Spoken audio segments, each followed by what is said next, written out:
Well, another warm welcome to Alison McQuinney podcast, where we have conversations around business and wellbeing success. And today I'm delighted to be talking to Claire Harrison, who actually did my branding, and I was extremely pleased with the work that she did for me. And I thought, well, Claire's an absolute natural to have on the podcast at some point. So, Claire, a very warm welcome to you. Now, Claire is from West Nine Design, and she'll be discussing personal branding. Whether we realise it or not, we all have a personal brand. Claire will delve into what personal branding entails, its significance, and provide actionable advice to empower you to enhance both your in-person and online presence. Warm welcome, Claire. If we could start off with brand strategy and positioning, what is branding and why is it important to our businesses? So firstly, I'd just like to say that there's a lot of jargon around brand, and the whole brand strategy thing I think can be quite off-putting for people. Um, and there is brand itself, you sort of, I don't know, you might think it's the logo, but it's so much more. It's you've got the visual elements, which is a whole group of that, but there's things like the words and the messaging you give out, the experience you have. So with the business, it might be your customer service, how you're treated by that business. And it can be even things like, if you think of the luxury industry, it could be things like smell and touch. And there's a new thing called sonic branding, which I've heard sort of spun around, which is sort of sound and how sound can affect your branding. So yeah, it's the whole thing about how you make people feel. Jeff Bezos has this famous quote about it's what brand is what people say about you when you're not in the room. So it's very much your reputation and yeah, how you make people feel. If you do a good job for somebody and you make them feel good, they're going to remember you, aren't they? So Of it's course. kind of building on that. And so brand strategy is kind of the exercise of delving into what you do with your business. So there's personal and there's business sort of side to this, I suppose, which can overlap or be quite separate depending on your situation. But the brand strategy is very much sort of looking at yourself or your business really close up and analysing it to get to a point where you can sort of see how you're helping the customer and really kind of connecting with them, because that's the ultimate in the end of the day. It's to sort of be memorable, build that trust, and build, yeah, that kind of trust and likability so that they want to either buy your product or work with you, kind of thing. And what are your top tips for defining our brand's purpose, mission, and vision? How would we make the first steps for that? Yeah. So again, these are quite jargony words, aren't they? That Yes. yeah, that people use. And again, there's if you go to different designers or agencies, they'll have different terminologies as well. There's things like brand onions and archetype. Oh, there's so much jargon out there. But basically, sort of, so with your purpose is kind of your why. So I kind of try and delve deep into like why why you've created this business, like what you're trying to achieve by doing it. Your vision is almost like then you're forward looking, like what you want to achieve with your business. And then your mission is kind of your how, so how you're going to go about it. I've got an example actually from Tesla, so Yeah. whatever you think about them right now, but it might help a little bit. So their purpose is to accelerate the world's transition to sustainable energy. And then their vision is to become the most innovative and sustainable energy company in the world. And their mission is to design and manufacture the best electric vehicles and energy products in the world. So therefore, that helps them achieve it. So yeah, it's not easy to get to, and I do think it's one of those things you need to don't do it solo. Get help with it, even if it's Yeah. like even if you're a solopreneur and you haven't got much budget, you can get business friends to help you. You can talk to your customers as well. There's lots of ways to sort of deep dive into that information and start problem solve. See how you're solving people's problems, basically. Yeah. Yeah. What are there any other aspects that you feel go towards making a strong brand strategy?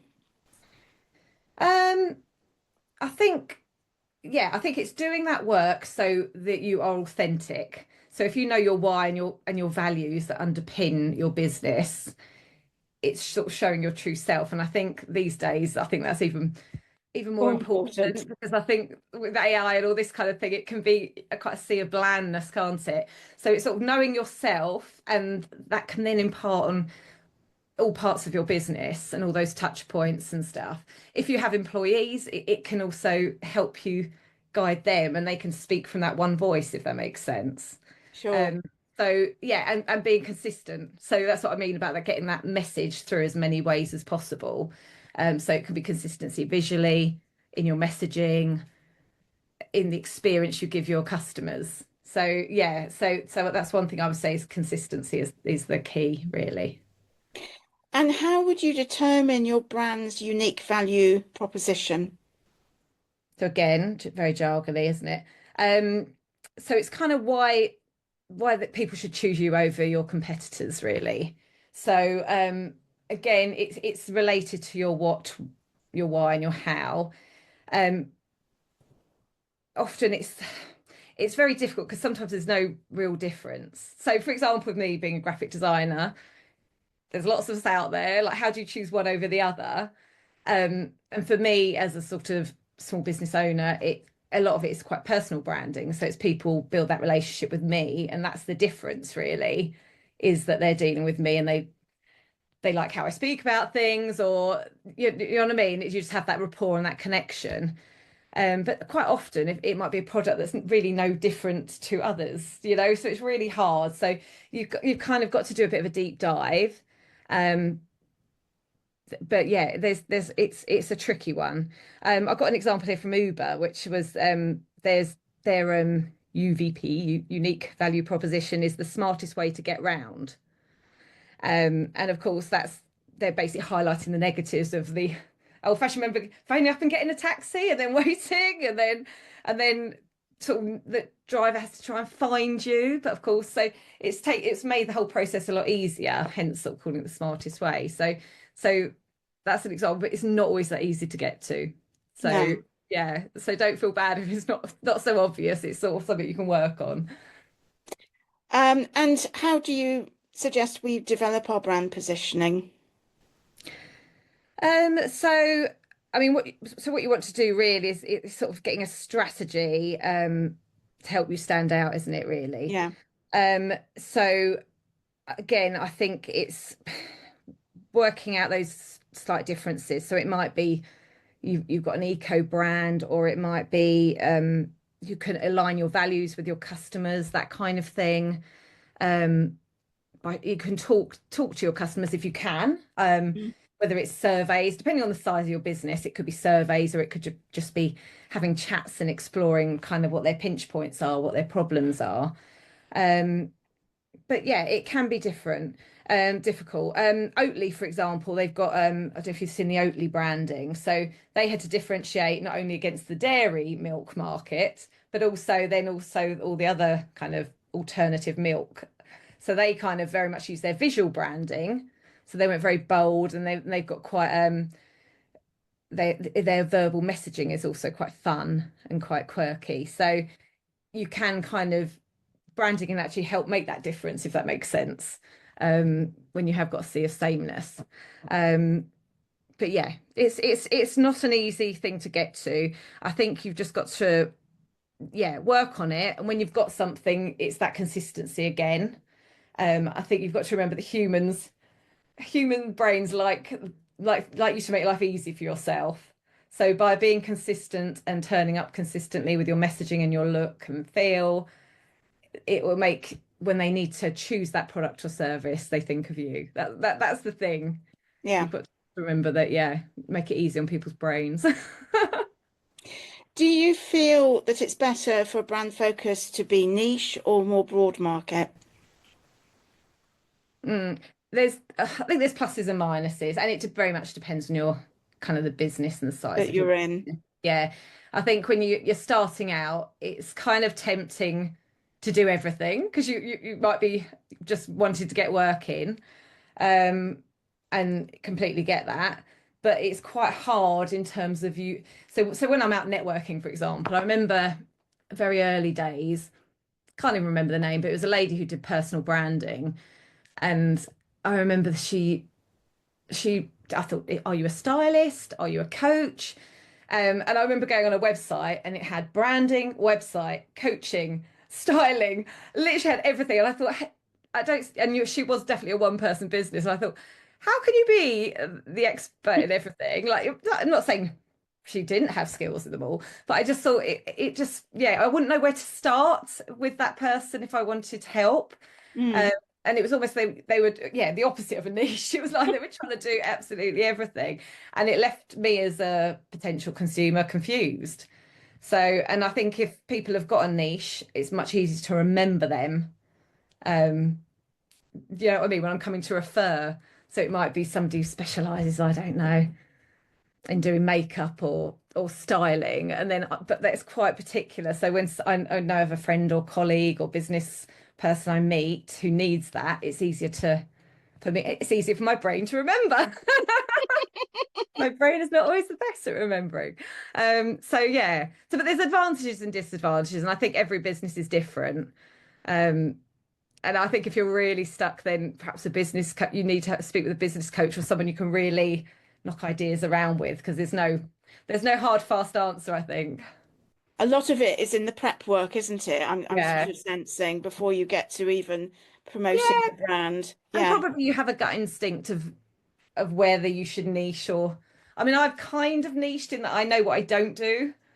But and there's certain, yeah, I tend to work with like not-for-profits or solopreneurs and service-based businesses. So it's kind of niche, but it could be niche down further.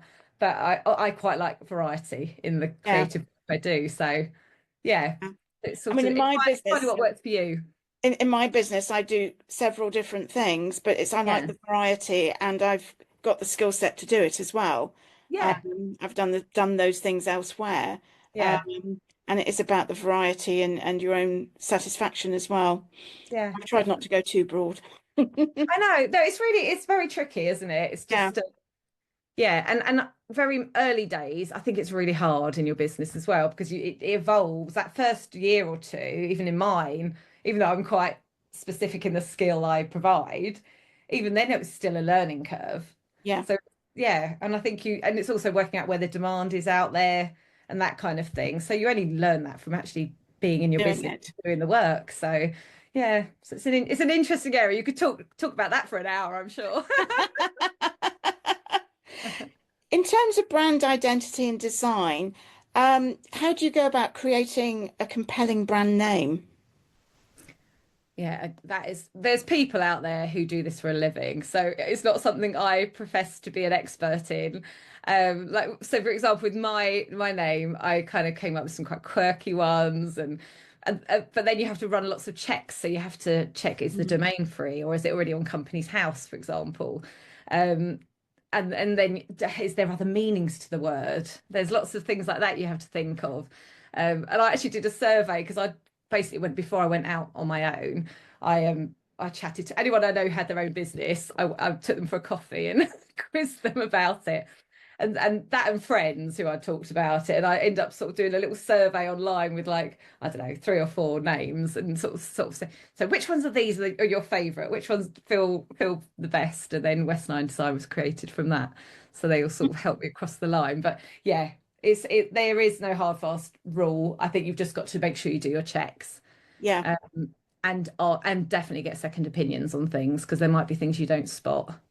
And that's the one yeah. thing we'll be stuck with, and you don't want to be changing your name later. Midway, no, I absolutely know, not. not good. I It's know important. when I Right. was thinking of what I was going to call myself, and I was doing research, and Hmm. it transpired that there were quite a few podcasters suing other podcasters over the names of their podcasts. Oh And gosh. that was what led me to just stick with my name because I thought, well, it Yeah. is my name. Yeah. Nobody can say that it isn't because it Yeah. is. And Yeah. I That's just felt true. that was a safe option Yeah. because, especially as you go international, I mean, my podcast is new, but has already been seen by people in New Zealand, Mm. Canada, and the United States. Yeah. And whilst it's easy to do checks in this country, when you go international, it's a bit It's a trickier. hard job. Yeah. Yeah, definitely. And that's another thing, whether you kind of go with your name or you have a business name. And yeah, I think I just thought Claire Harrison sounded a bit more like a solicitor or something. I don't know. Yeah, so I kind of opted for, I just wanted something that if I don't have ambitions to necessarily create this massive agency, but it gives me the option to change things if I wanted to later Yes, and build on yes, that. So that was why I sort of chose to have a name as such as opposed to my name. yeah, But yeah, but it's a hard process. it is. And I Yeah, think got to you've get it raised an right. important point, especially as you're starting out in business. You want to ensure that you have a degree of flexibility Mm. to build your business, because it could be that actually your greater business is going slightly off at a tangent from how you start off. Yeah, About being quite able common. to meet that, I think. Yeah, exactly. It's trying to work out your goals and your vision a bit again, going back to brand strategy, isn't it? And yeah, allowing yourself that flexibility, I Yeah, suppose. Yeah. absolutely. Yeah. What do you think makes a logo effective and memorable? I think if you think of the kind of best logos out there, so if you think of the Coca-Cola, McDonald's, Apple, Nike, they're this simplicity. But actually that's really hard to get to. So when I'm working on logo designs for people, um, yeah, there'll be loads of sketching before. Then you'll sort of get down to, I don't know, maybe 20, 15 to 20 that you polish up on the computer and then it's tweaking all the time. Um, but the best ideas are the simplest ones, but they are hard to get to because you kind of want simple and clever. So like FedEx is a great one. So it's just simple text and then it's got the arrow in it and it's just like the little inverse of the text. But it's just like it's probably the designer in me just thinking, oh, I love that. It's just a clever little, a clever little thing. Like and the Amazon, you've got the A to Z, the smile, Yes. those little things that just give you that extra touch, I think. And how do you go about choosing brand colours and fonts? Yeah. So again, this is part of the process that I do is almost I start so with the branding process, I'd start with actually mood boarding first. So before I do any logo designs. And partly that's because these things like colours and fonts are really quite evocative. So we do all the kind of questioning and all the kind of brand strategy side and then go into mood boards. Um, and it could be the same mood board in two different color palettes and if it's a solopreneur and they have likes and dislikes, that's the trouble with anything visual, isn't it? It's quite people have opinions one way or the other and it's not always right or wrong. So it's got to feel connected to if it's a solopreneur them. But then you've got things like color psychology. So you've got for example I think most logos in the world are blue. I can't remember what the percentage is, but it's the trust thing. So blue is linked with trust.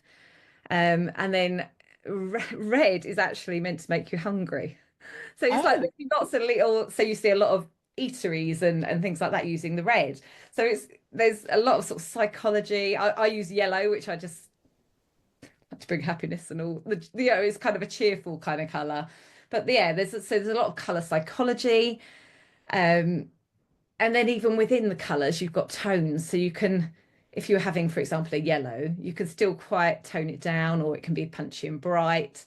So it's sort of all those kind of combinations, depending on, I guess, on the seriousness of your business and how you want to be portrayed as well, and the personality. It brings out a lot of personality. And the same is with fonts.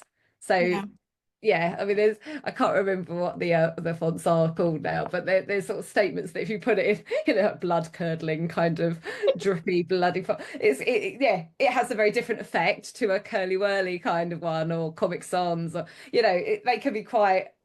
Yeah, I haven't used any of those fonts on any logos, just saying.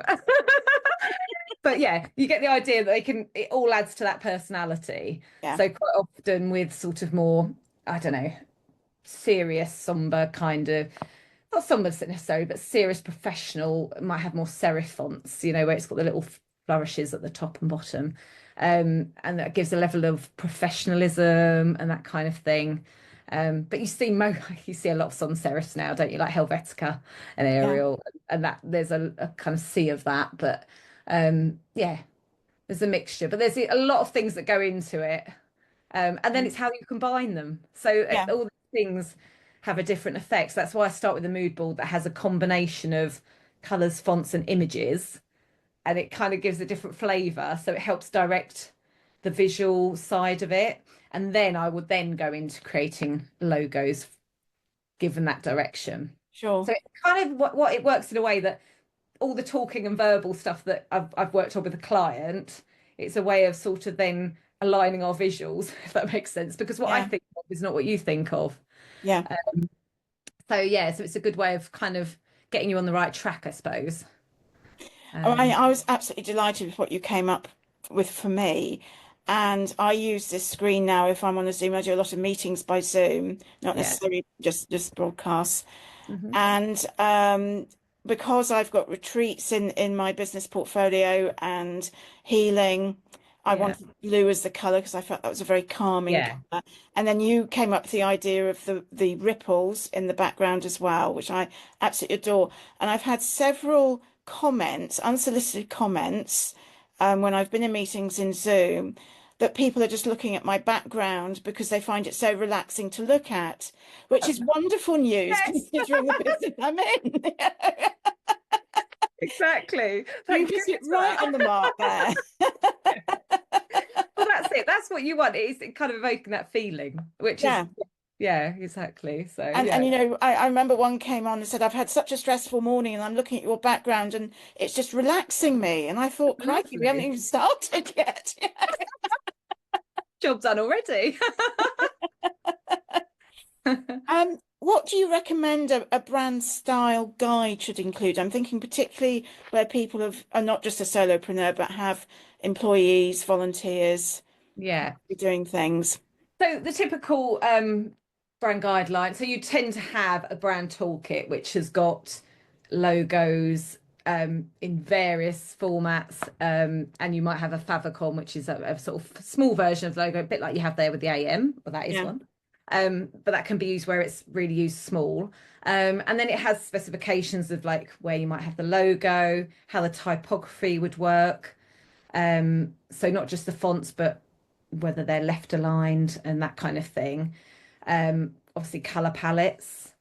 What else? I mean, I think what is good to have is lots of examples of assessing your touch points of where you're going to be seen visually and having examples of them. So it might be from stationery to presentations, social media graphics, but lots of examples of different kind of content so that to help those people that are creating it.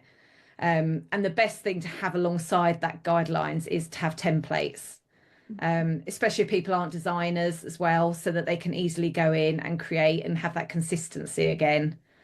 So it might be a PowerPoint presentation, it might be Canva templates for social media graphics, for example, that kind of thing. I think that's a good addition to the style guide. If you've got sort of in-house designers that are working on it, then it's hard. It's easier and harder. So basically, they are more capable of creating good designs because they're skilled in that area. So in a way, you expect them to read all the guidelines, but they don't always. So it's always having this sort of guide is useful. But obviously they're more capable of moving it on as well and refreshing as you go, but using those core elements. So it's just keeping those things consistent, certain things consistent, like colours and things like that, because that will build your recognition and make your business memorable. So consistency is super important. Super important. I say if there's one thing, I think consistency is it really. Just because when you meet someone, chances are they don't need your product or service, but it could be a year or two down the road. So it's that consistency of how you show up is really important to help you embed in their brain. You know what I mean? Absolutely. Exactly, so that you come to mind, because we have so much thrown at us these days, don't we? It's such a hectic world. It's just making it easier for people to find you and remember you. So absolutely. How often do you recommend people update their brand identity, if at all? I don't think there's a hard and fast rule, but I think it's there's usually pinch points. So it might be that you've have, as we said, like you start your business and it might pivot and change as you go. So, and it might be that you've changed product or service or something like that, or even your customer has changed. So your branding is not really talking to who you actually work with now. So it's those kind of changes. It might just be it looks dated. Mm-hmm. So you get to a point, maybe it's followed a trend or something, and it's just looking a bit tired and yeah, not how you want to kind of appear. And it might be that you've just outgrown it. So quite often I work with people who've kind of DIY'd their branding, because I work a lot with service-based businesses, and so they start off without much budget, so they've kind of they've started with something, but they've never really felt proud of it, or you know what I mean, it's not quite aligned right or felt quite right. So it's kind of time to kind of grow up and get professional and you know what I mean, look the part, I suppose. Yeah. So it's often there's sort of an underlying reason for it, really. I mean, it might be that you just need a bit of a refresh. It might be just that you've got all these assets. You might have had your branding done and you're getting a bit bored of the same social media graphics or whatever, and you might just want a slightly new upgrade, but it might just be like a more of a tweak kind of thing as opposed to a complete rebrand. But it might be that you need something like a brand audit to kind of work with the designer just to assess whether you need a rebrand, if that makes sense. So that's something that you can do, where you can kind of just look and review it with somebody to make that decision. Yeah. But I think normally with solopreneurs that I work with, that it's a gut instinct and they know for whatever reason. Yeah. I'm going to come up with some more terminology, Oh, which I think is important as the non-expert in branding, that I speak up for non-experts in branding, because we hear so much brand, tossed around. It's useful to know what things are. So brand voice and messaging. What is brand voice and how do I define mine? So a brand voice is it's brand. So it's basically you've got a designer who does the visual, and then you've got a copywriter that would do the voice and the words that go alongside it. So your voice is it's the kind of language you use. So do you use simple language, or are you quite flamboyant in the words you use? It might be that you're quite funny, so it might bring your personality in. So you've got a thing called tone of voice, which is kind of more to the personality, I suppose. So it might be that you crack a joke, or it might be that some people throw swear words here, there, and everywhere just because that's them. Again, it's that authenticity. But it might be that your business is more formal.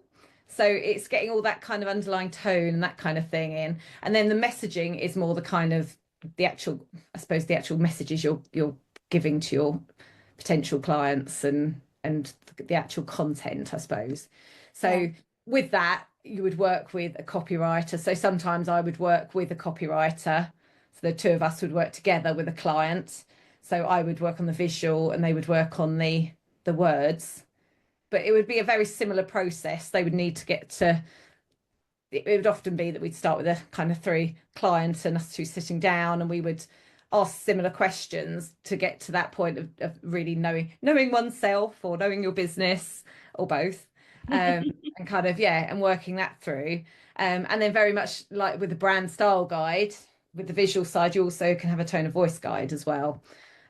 So there's all sorts there as well. I work with a copywriter for my website and my case studies, for example, just because I've never been confident with words, really. So it's it kind of helps me with any sort of long form stuff.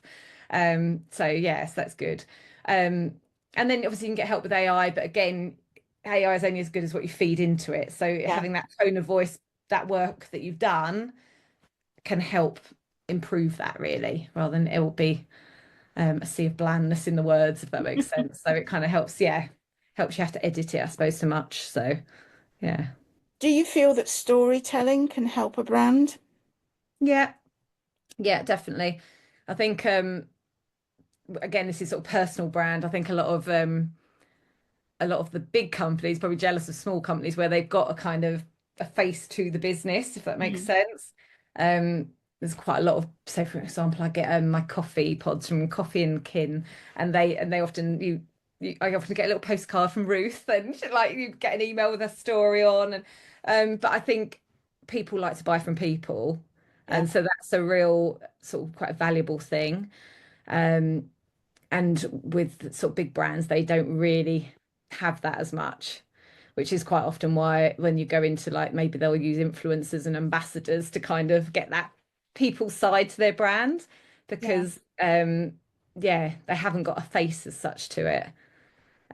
So yeah, so there's definitely a value to it. And I think people sort of listen and take it in more if you've got a story as well. It's Yeah. kind of it's easier to, yeah, again, easier to remember. It's that kind of, yeah, we remember a story, and it's, yeah, it's Or just maybe easy. even relate to. Yeah. Yeah, and relate to, Yeah. definitely. Again, it's that aligning values, isn't it, with your customer and that kind of thing. So yeah, definitely. And are there any steps to ensure that the messaging chosen resonates with the target audience? Um, I think I think you've got to get to know your clients, customers well. I think if you can do a lot of this self-exploratory stuff on your business, but if you don't take the time and effort to learn what the problem is your customers have got and learn about them, you're not going to connect. You're going to be misfiring in your content, if that makes sense. Mm. So I think it's important to yeah, get to know them if you can. It might be surveys, it might be that you talk to some of your best clients, and I'm sure they're quite happy to help and answer questions, but to make sure that your content is resonating with them and connecting with them. I mean, you can measure things, I suppose, like on social media, you can measure obviously how many likes you have and comments and engagement kind of thing. But even without that, there's a lot of people that it still might connect with, but they just don't tick, you know. So Yeah. yeah, but I think, yeah, it's taking time to actually get to know your customer, if that makes sense. Are there any particular good channels for promoting a brand? It's where your customers are. So yeah, as I was saying, if you're putting everything on Instagram, but actually they're on LinkedIn, Yeah. you're missing a trick, aren't you? So again, it's just taking that time. And quite often it might be that you want to be on many channels, but you haven't, you can't, unless you've got the resource, unless you've got a department that are doing that for you, that's quite hard. So I think pick one or two channels that you just, that's what you do, and stick with that, and then Yeah. show up consistently, is the advice. But yeah, it's working out, yeah, where they are. There's no point just going where they're not. No, Otherwise absolutely you not. completely miss the the boat on that. So What key performance indicators would you say are relevant to branding? um I think this is quite hard. It's always hard to sort of measure Hmm. the success of branding. I guess it's I say it's easier for the big ones, but in terms, I suppose, products and stuff, there's a bit more things to measure. Um, but there is some quantitative things. So there's like obviously social media metrics, website metrics, like people are coming to your site. But as to whether that's directly from brand, you because it's one of part of many things, isn't it? Um, and if you've got budget, if you're bigger, you can do surveys and things like that, so you can really kind of see whether your visual is connecting with your customer, um, whether you're building sort of customer loyalty. So are people coming back again and again, or are they referring you on? So if they felt you've done a good job, they might refer you to somebody else. So there's things like that you can measure, but it is quite, I think it's quite difficult generally, especially for smaller businesses that just haven't got the kind of budget to really do that. I mean, you've got more, and you have got qualitative things, so you've got testimonials, feedback, that kind of thing as well. So there's sort of those, yeah, quantitative and qualitative elements to it. But yeah, it is difficult, and I Yeah. think budget dependent, I suppose. Yeah. Yeah. Um, we're coming to the end of our conversation. Is there anything else that you would like to say about branding, the importance of branding, or any tips that we haven't covered so far? I think. yeah, the only area we probably haven't covered is so whether you've got personal branding and business branding, and the two can overlap. So as I said, there's some businesses that you are the face of your business, like it or lump it, and not everyone will want to work with you. Some people will, and that is the way of it. Whereas some businesses are just purely their business, and the reputations come off of that. And I think with personal branding, I think often there's a bit of it can be quite hard because it's personal, and putting yourself out there can be quite hard. So I think, but it's important and to be visible. So that's one thing I would say. I know when I started out, it's like, oh God, I've got to put my face out there. And one thing I would advise is, like, if you are the face of your business, I always say the one thing, don't come to me first, go to a professional photographer and get some good photos that you feel comfortable sharing. Because I think anyone I knows that been the face of their business, like, if it makes you feel more comfortable sharing your picture, and people do like seeing pictures of people, like if you're sharing social media, they do. You'll look on your social media feed and your highest posts will be the ones with photos of you. Yeah. Whether you like it or not. So I think from a personal brand point of view, I think it's important. Even if you're in a business, say you're an employee of a business, you've still got to care for your personal brand, because it might it's that promotion, it's like people being aware of you. It's sort of managing it. You don't have to share everything about yourself. Don't panic. But it's like, just being a bit aware of how you manage that persona, I suppose. So, and certainly before I came to you, I'd already had those photos taken. Yeah. And I was really glad that I did. I felt that was a really good investment. Yeah. To have those photographs. Just puts things on a much more professional footing, I think. Yeah. And it takes you away from that just awkwardness of it. You can, it does really help in terms of confidence levels and things, doesn't it? Now I would certainly recommend Claire to anybody watching this podcast. And how can people get in touch with you for your help, Claire? Yeah. So first thing I would say is just have a little look on my website so you can see my work. So that is www.westlinedesign.co.uk.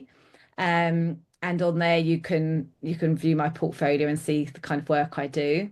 And on there there's a contact form as well. So I offer a free discovery call. So always happy to have a virtual coffee and a chat with people just to sort of see whether we align, whether our values align and all that. So that's kind of the easiest way, I think. And I am on LinkedIn and Instagram as well. Lovely. Two of choice. Claire, thank you so much for agreeing to come on the podcast. It's been a really insightful chat. And I think people will find a lot of good advice in what you've said today. So thank you so much. Thank you. It's been a pleasure. Thanks, Alison.